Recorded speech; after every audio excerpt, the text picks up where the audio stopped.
China versus the USA. Who would win in an all-out war? Who's the real superpower of this world? Well, we're gonna compare the two countries today, and we're gonna find out. Join me! Now, I'm not an American, and I don't know if you can tell, I'm not Chinese either. So, I'm a unbiased, neutral party carrying out this survey. If you're wondering what's my nationality, mind your own business. 关你什么事? If you are new to the channel, then my name is Jason. I'll be your host today, aka Mr. 有意思. Right, let's stop messing about and let's get into it. Hold on just one second, I wanted to show you this Chinese car. Look at that, that is beautiful. That is beautiful. If anyone knows how much this is, then tell me in the comments below. Right, let's get into it. The first statistic. Population. The US, 331 million. China, 1.4 billion.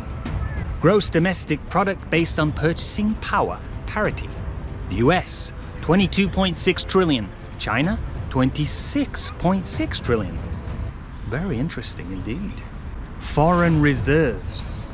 China, 3.2 trillion. The US, now listen to this, 41.8 billion. It's at a 25-year low. America, what's going on? You're gonna sort yourselves out? Biden, what are you doing? What are you playing at? Now, what happens when a country's reserves run out? Well, basically, that country's central bank will be forced to devalue its own currency. Hey, Joey B, are you trying to make the dollar worthless? Because that's the way it's heading. Oh, Joey boy?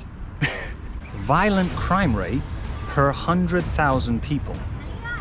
America, 5.35. China. Now everyone knows China is one of the most safest countries in the world. What's their statistic? 0.62. The stats don't lie, my friends, the stats don't lie. 5G coverage in number of cities. China, 341. America, 279. Exports, 2.59 trillion. 1.43 trillion. Imports, 2.06 trillion. 2.34 trillion.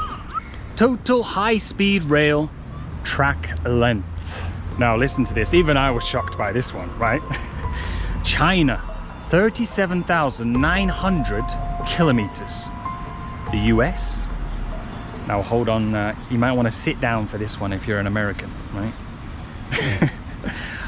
Even I can believe this, right? The US, 301 kilometers. I thought I'd read it wrong. I thought it was missing a zero. I thought it was 3,000, but no. I double checked. It's 300. China, 37,900. And that is track in operation, in use, right? Now listen to this. Hold your hats. Listen to this. How much more track does China have under construction? They have another 32,100 kilometers in construction. It's going to bring their total to about 70,000 kilometers. How much does America have under construction?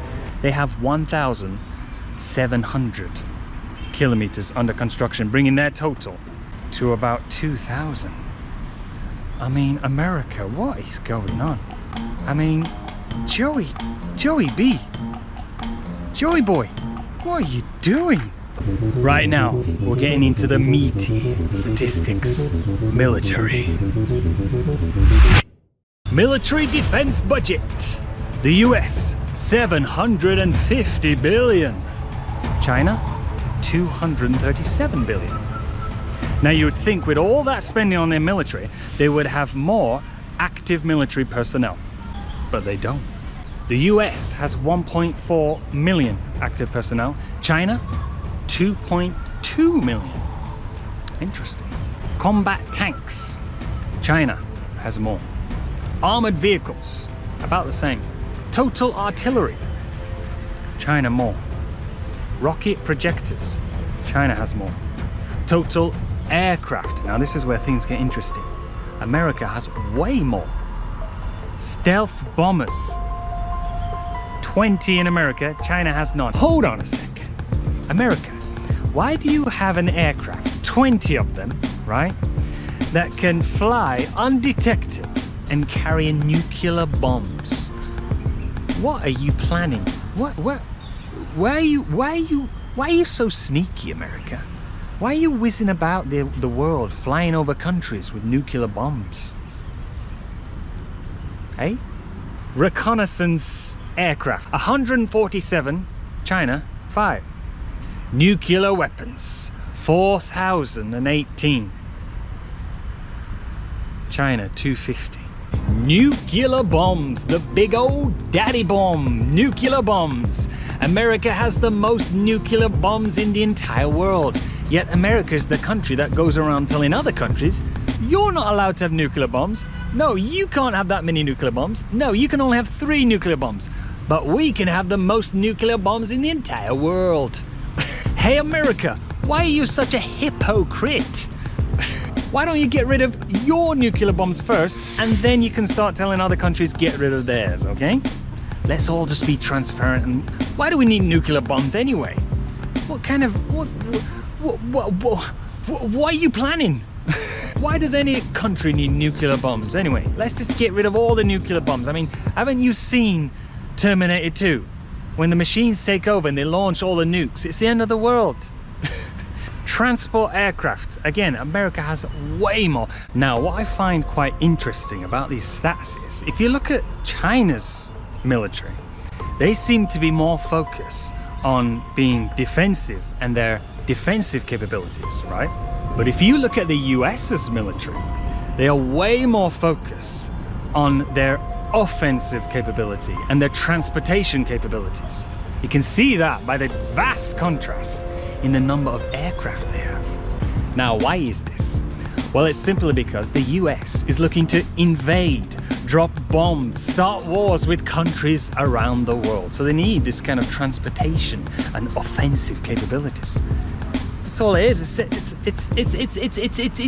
stats don't lie. Whereas China is merely looking to defend its own territory. Who's the aggressor here? Look at the stats. The stats don't lie, my friends. The stats don't lie. Also, America have got so many military bases around the world, more than any other country ever in history. So that might be another reason why they've got so many aircrafts, because they've got to whiz about checking on all these military bases. I mean, why have you got so many military bases surrounding China and surrounding every single country in the world? What are you doing? America have got so many military bases around the world that even America's own military don't know how many military bases they've got. In 2018, about 1,200 accountants and analysts, they came into the US's Department of Defense and tried to do an audit to try and find out how many bases they had. And guess what? They failed the audit. They couldn't find out how many there were. There was just too many. You're spending $750 billion on your defense budget every year. I mean, maybe just take a little bit of that and spend it on your own people, on your country's infrastructure. Make their lives a little bit better. Maybe sort out the huge homeless problem that you have in America. I mean, what a state. Build a few more high-speed rails so people can get about a bit. Maybe that'll get your unemployment figure down. Now, let's take a step back and look at all these military stats and all the other stats combined together. Now, who would win in a war? Well, I can tell you, in my opinion, no one would win in this war. It would be bad for millions, billions of people around the world. It wouldn't be good for either country. No one would win. It would be the end of the world as we know it. And actually, I don't think there will ever be a war between China and America, because it's not economically viable in this day and age, and both countries know that. At the end of the day, war is not good for anyone. If China and America work together, it will benefit the entire world. Okay, so what do you think? Who do you think would win in a war between America and China from these stats? Tell me in the comments below. To be honest with you, I would say the country that would win is the country that has the most money, the bigger economy. And China, in the future, is gonna be double, if not triple, America's economy, right? So what does that tell you? The country with the most money is the one that is most likely would win the war, if there was a war, I mean, hypothetically speaking. So let's all stop trying to make wars, and let's all just work together for once, you know? That's what I say. I'm an advocate for world peace. Let there be peace in this world. And with that message, that is the end of this video. And I'm signing off. If you like this video, want to help me out, press like, and I will see you in the next one. Signing off. Signing off.